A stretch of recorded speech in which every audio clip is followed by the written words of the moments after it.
Good morning! Ako po si Joel Gayadong, ang gwardyang milyonaryo ng AIM Global. Ako po ay taga-Sultan Kudarat. 11 po kaming magkapatid. Pang-apat po akong anak sa aking mga magulang. So bata pa lang kami, sobrang hirap na po talaga ng buhay. Kaya 2007, nakipagsapalaran po ako dito sa Metro Manila. And then, ang good news kasi nakahanap ako ng trabaho bilang isang security guard. Nag-security guard ako sa EIC Burgundy Empire Tower, na kung saan nandoon ang opisina ng AIM Global. So, 2007 pa lang, alam ko na may AIM Global. Ini-invite ako araw-araw sa mga distributor ng AIM Global. Habang naka-duty ako sa lobby, minsan sa gate 1, and then minsan roving guard ako. So, marami pong mga distributor na kung saan sobrang kulit. The moment na alam nila na hindi ka pa AIM Global. Pero hindi ko sila pinansin. Kasi po ayaw ko po talaga ng networking. Ayaw ko pong pumasok sa sales kasi hindi ko po linya, hindi ako sanay. Wala po akong mga taong mai-invite kasi nga probinsyano po. After 3 years, so, nakita ko po yung pagbabago ng mga networker na kung saan dati sinisita ko lang sila kasi po maraming pinagbabawal namin dito sa building, mga rules and regulation na hindi nila natupad. Kaya bilang isang security guard, kami po yung pipigil sa kanila. Pero biglang nagbago ang lahat nung nakita ko yung mga tao na yun na nagkaresulta. So nakita ko po na sobrang nagbago ang buhay nila. Kaya nag-decide ako na titingnan ko ang kumpanya at tingnan ko ang AIM Global. So nakita ko, umatin ako ng seminar, doon nagbago talaga ang isip ko. Pinagsisihan ko po yung 3 taon na inaayawan ko ang AIM Global. Dahil 3 taon pala na nasa harapan ko na ang opportunity pero inaayawan ko. Kaya nag-decide akong mag-join pero that time sobrang nahihirapan ako kasi wala po akong perang ilalabas. Wala po akong CB980. Imagine mga sahod ko is 9,000 pesos per month. So hatiin nyo sa isang kinsina, 4,500. Ito yung malupit. Kaltasan pa siya ng is pag-ibig, PhilHealth at marami pang ibang ikakaltas.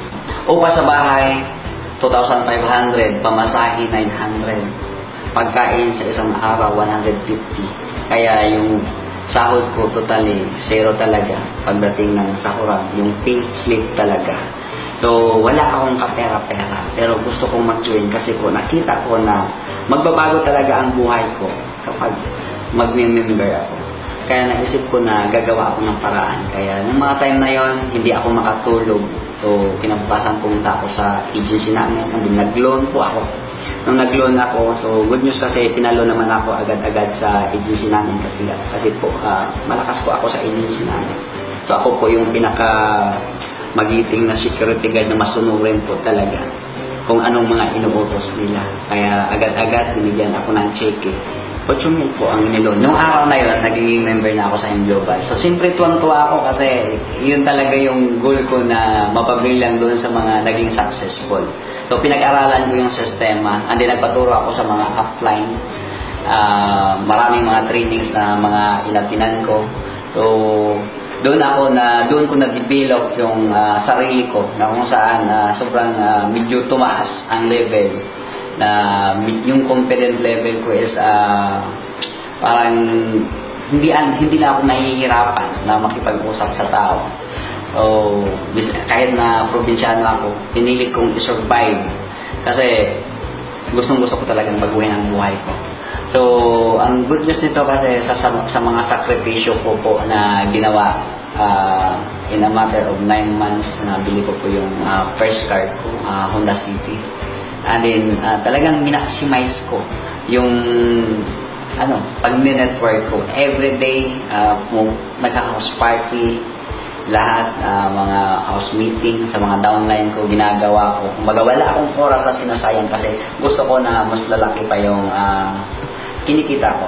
Ngayon po ay sobrang na-excite ako kasi dahil meron na pong na-put up na sistema na sobrang ganda na kung tatawagin ay Jillian Project na dito in-apply ko po sa buong grupo ko at nag-double po yung cheque ko. So kaka-encash ko lang po ng cheque ko na 1.4 million. Grabe, sobrang baliw na baliw ako kasi first time in my life na makahawak ng ganun kalaking amount ng pera na kung saan nanggagaling po talaga sa pinaghirapan ko.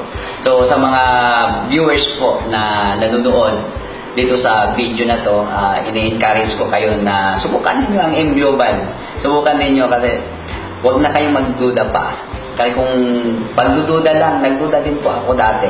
So, mas masarap na masubukan ninyo para at least malay ninyo yung nangyari sa akin, pwede po mangyari sa inyo.